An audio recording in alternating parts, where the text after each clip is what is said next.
ఇక 420 హామీలతో గద్దెనెక్కిన కాంగ్రెస్ సర్కార్ అన్నిటినీ తుంగలో తొక్కిందని జనం మండిపడుతున్నారు. ఇచ్చిన హామీలేవి నెరవేర్చకుండా రేవంత్ సర్కార్ టైం పాస్ చేస్తుందని ఆగ్రహం వ్యక్తం చేస్తున్నారు.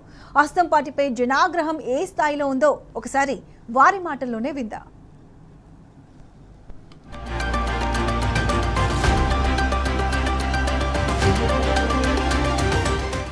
రుణం అంతా అట్లనే ఉన్నది. మనిషికి 1,50,000, 60,000, 70,000 దాదాపుగా మేము ఒక 200-300 మంది రైతులం ఉన్నాం. మా యొక్క గంగపూర్లో ఒక్కరికి కూడా మాకు మాఫీ కాలేదు. రైతు బంధు రావడం లేదు, రైతు బంధు లేదు, రైతు బీమా లేదు, ఫసల్ బీమా లేదు. మాకు ఎలాంటి గవర్నమెంట్ నుంచి వచ్చే పథకాలు ఏది వర్తించడం లేదు. కానీ మా పంటలు కూడా అమ్ముకుంటానికి వీలు లేకుంటున్నది ఇక్కడ ఏజెన్సీలో. దయచేసి మాకు లోన్లు మాఫీ చేసి రుణమాఫీ చేసి మాకు పానీలు ఇచ్చి మాకు రుణమాఫీ చేయగలరని మా రైతు బంధు రైతు బీమా వర్తింపజేయగలని ప్రభుత్వ పరంగా మేము ప్రభుత్వాన్ని వేడుకుంటున్నాం.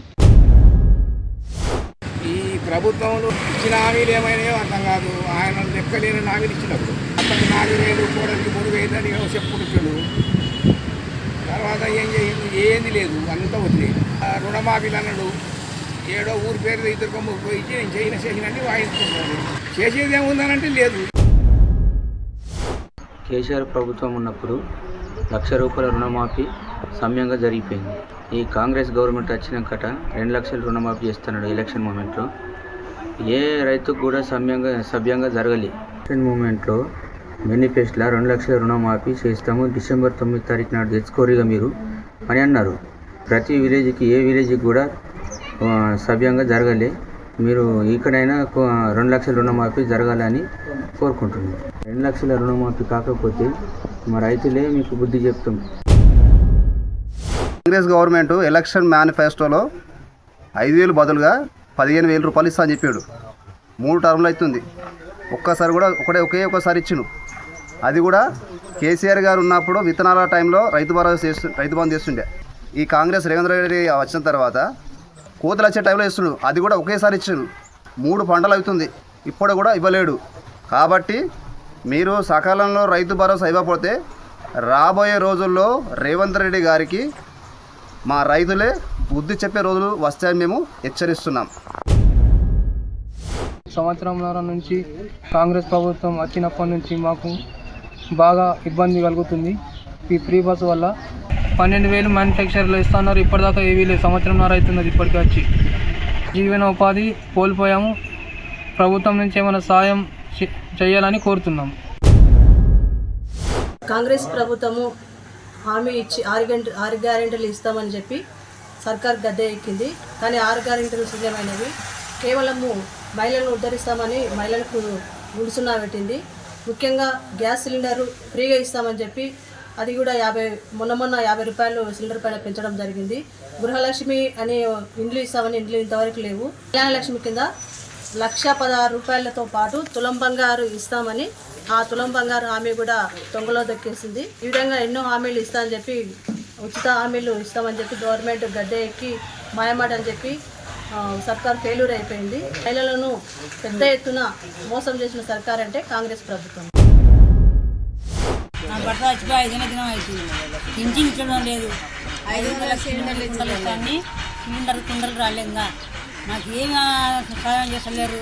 ఈ ఊర్లో చిన్నతోళ్ళే తింటున్నారు, న్యాయం చెప్పేటోళ్ళు ఎవరు లేరు. మాకు న్యాయం చేయాలని మాట్లాడుతున్నాం సార్. యావి ఇవ్వకుండా అన్ని ఓట్లు వేయించుకొని మమ్మల్ని తిప్పులాగా చేసింటారు మీరు. కాంగ్రెస్ పార్టీ ఎన్నికల ముందు ప్రజలకిచ్చిన అబద్ధపు హామీలతోటి ఈరోజు ఈ తెలంగాణ రాష్ట్ర ప్రజలు సతమతమైపోతున్నారు.